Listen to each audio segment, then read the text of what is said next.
Good morning, everybody. Welcome back to Zoo School Live. We apologize for the delay. We're running into some technical difficulties this morning. My name is Laura, and I'm one of the educators here, and today I'm going to be sharing Stanley, the turkey vulture, and Hunter, the red-tailed hawk with you guys. If you've visited the zoo, then you have probably come across these two animals in a couple different locations. They're actually a little bit nomadic. They have moved exhibits a few times. Right now, they are currently found in front of our Wildlife Lodge building. So that is where they will be residing, hopefully for a long time. And these guys are part of our exhibit collection, so they do live out for the public view all the time. So they're a little bit different than our ambassador animals that only come out every so often. But like our other birds of prey found here at Elmwood Park Zoo, they are rescue or rehab birds. So they do have some permanent injuries that prevent them from being released into the wild. You guys will hopefully see once we put them on screen the reasons behind them staying here at the zoo.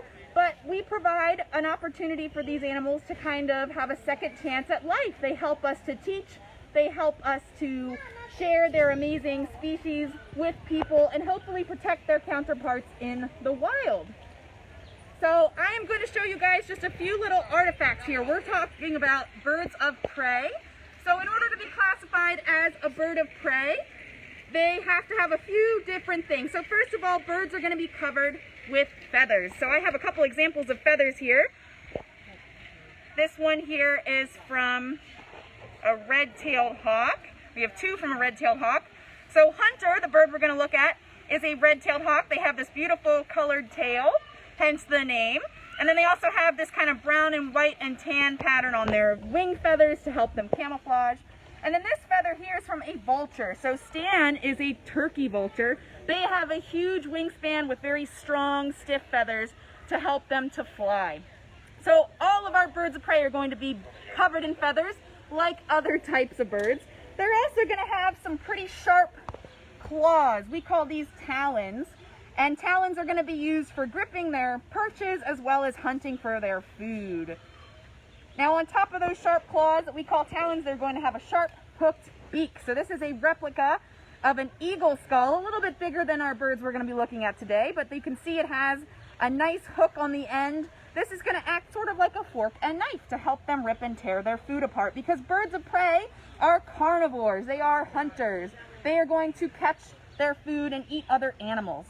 So when we're taking a look at Stan and Hunter, we're going to try to point out some of these special adaptations, as well as talk a little bit about migration. So birds this time of year are going through a big travel. In a lot of cases, their food sources are going to be running low. Now that we're getting into the colder weather, they're going to travel to find better food and to find warmer weather. Now, turkey vultures and red-tailed hawks, they don't travel super far distances like, say, a broad-winged hawk. Broad-winged hawks can travel all the way to South America, so thousands of miles for their migration. Our birds around here in Pennsylvania, usually our turkey vultures and red-tails might travel a little further south, but that's about it. So they are local migrants. They're not going to make huge journeys, but they are still going to move around to find food. So we're going to pop over here and take a close look at each one of them and learn a little about them. So first up we have Stan, the turkey vulture. And Stan is actually a girl. So Stan and Hunter are both female. And Stan came to the zoo a few years ago, unfortunately with a wing injury, a permanent wing injury. So Stan is not able to fly anymore, and that's how she ended up here at the zoo. Now, like other turkey vultures, she's going to have a huge wingspan. They have over a 6-foot wingspan. So when stretched out tip to tip, that's over 6 feet. That's longer than I am tall. That's a pretty big bird. And they're going to use this big wingspan to help them to glide and soar. So when they are moving around, these birds are going to use those big wings to carry themselves around on the wind. So they're going to do what's called soaring, and they actually are going to use the wind to their advantage. So they're going to use different currents of warm air lifting up off the ground. They're going to use these currents to carry them around so they don't have to flap as much. So they're actually going to save a lot of energy by soaring on what we call thermals, so those warm updrafts from the ground. So we're going to try and move here to get a better view of our friend Stan. She's kind of hard to see up against that bright sky. There we go. So Stan, like other turkey vultures, has a pink head. So that's what sets her apart a little bit from black vultures. If you've been to Elmwood Park Zoo or you've tuned into Zoo School, you've probably heard of our black vultures that both live out in the grounds as well as behind the scenes in our ambassador collection. So black vultures are going to have a black head, blackish and white legs, and black feathers, whereas turkey vultures like Stan are going to have a pink head and more of a brownish coloration. You can see she's got kind of pinkish feet too. The most important difference between her and many other raptors is that her beak is going to be a little bit longer. It's going to help her to reach into the carcass or the bones and pick apart all those good bits. So they have a much longer beak, longer nose than other birds of prey. The other big difference is that she's not necessarily going to hunt for live food. She's actually going to try to find carcasses or dead things. So vultures often get a bad reputation because we think of them as dirty and scary, and they're always portrayed as this bad omen in Disney movies and things. But really, they do us a huge service by helping to clean up the area. So without turkey vultures and other species of vultures, we might have a lot of dead stuff kind of laying around. And this can lead to the spread of disease and, unfortunately, health issues for humans. So vultures that are busy eating dead things are actually helping us to keep our earth healthy and clean. So Stan is going to weigh close to 3 to 4 pounds, sometimes a little bit closer to 5. They're really big birds. That doesn't sound like a whole lot, but compared to many other raptors and many other birds in general, that is a lot.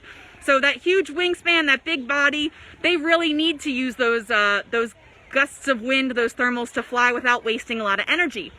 Now, turkey vultures also have an amazing sense of smell. So that long beak not only helps her get into all the tiny spaces where she might want to find little bits of meat and tissue, but it also helps her track down her food.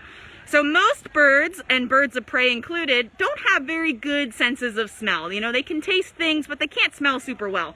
But Stan and other turkey vultures, they actually have a very well-developed sense of smell. And this helps them to track down their food. In fact, other vultures, like the black vulture, will follow turkey vultures in an attempt to take advantage of them finding a free meal. So turkey vultures will seek out the food with their nose, and then black vultures will follow them around and kind of try to steal that snack from them.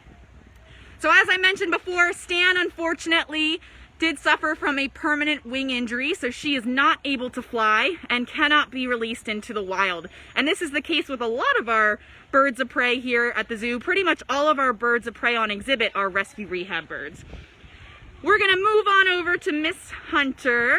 Let's see if we can track her down. She's kind of tucked into the back here, doing a nice job of camouflaging. You can see that beautiful red tail. So Hunter and Stan live together in this exhibit, partially because they are two species that naturally would share the same habitat. They are found throughout the United States in a wide variety of places. They've both adapted very well to living near humans. You'll find turkey vultures and red-tailed hawks living in your backyard. But on top of that, these two actually are a bonded pair. So Hunter and Stan both really enjoy spending time together. And in fact, in the past, they have attempted to lay on eggs and raise little babies together. So they are a bonded pair and they get along very well.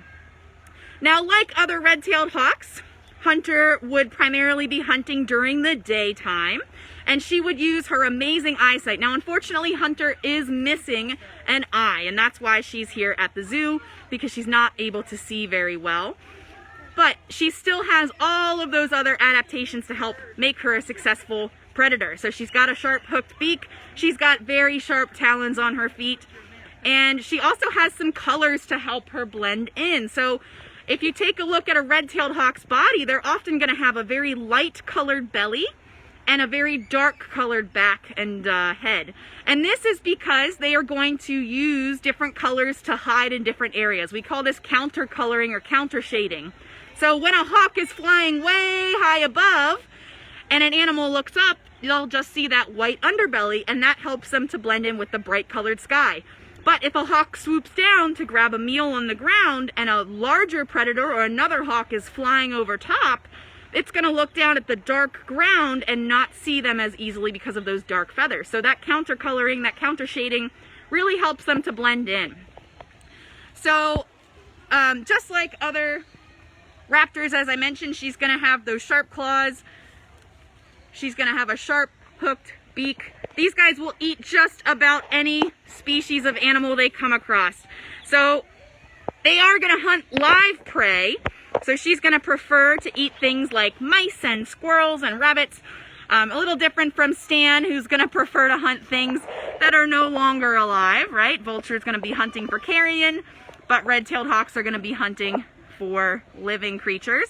Here at the zoo, both of them eat a similar diet. So they both get fed mice, chicks, maybe some special venison occasionally. And one really cool thing that our keepers do for Stan and Hunter is to hide their food in enrichment. We've talked a lot about enrichment with so many of our animals here at the zoo because we really try to make sure we keep their life exciting. Because Hunter and Stan unfortunately can't hunt for their food any longer, we do have to make it a little bit challenging by hiding it. So sometimes you might see in their exhibit different toys or different places that food has been hidden. You can see there's some balls in different areas, things where we're gonna put that food underneath things. So these are all ways of hiding their food to make it a little bit harder so they have to search it out. So that they're not just getting that free, easy meal. They're actually using their brains and using their bodies in the best way they can to still make it a challenge and seek out their food. So apparently keepers have told us that Hunter is very smart. She's very good at figuring out how to get her enrichment out of different things, or get her food out of different enrichment. And Stan is as well. In fact, vultures are one of the smarter birds of prey. They're considered a lot further along as far as intelligence goes than most other birds. So it's really fun for keepers to enrich both of these guys to keep them excited. They kind of offer them new challenges, and it seems like every new challenge is met with success by our birds. So very quickly before we head out, I mentioned migration. Now, as I said earlier, turkey vultures and red-tailed hawks are not large migrators, but they will occasionally travel. And this time of year, it's especially important to keep migrating birds in mind. One of the biggest risks that they face is lights that are left on in buildings that reflect into the night. It can be very confusing for a migrating bird to see these bright lights. They often get disoriented and they might fly into the windows or fly into the walls. So if you work for an organization or a company that has the ability to turn off any outside lights or even any lights on the building at nighttime during the fall, that can really help protect some of our migrating species. So whether it's local ones like the turkey vulture or the red-tailed hawk, or songbirds, or like I said, the broad-winged hawk and certain species of eagles, all of these different birds are impacted by some of our human actions. And turning lights off may seem like such a simple thing, but it's something that we can easily do to help them. So keep that in mind when you are, maybe at home too. You can turn your outside lights off. All right, guys, I think that's all we've got for today. If you have any questions, please place them in the comments. We will do our best to answer them later on.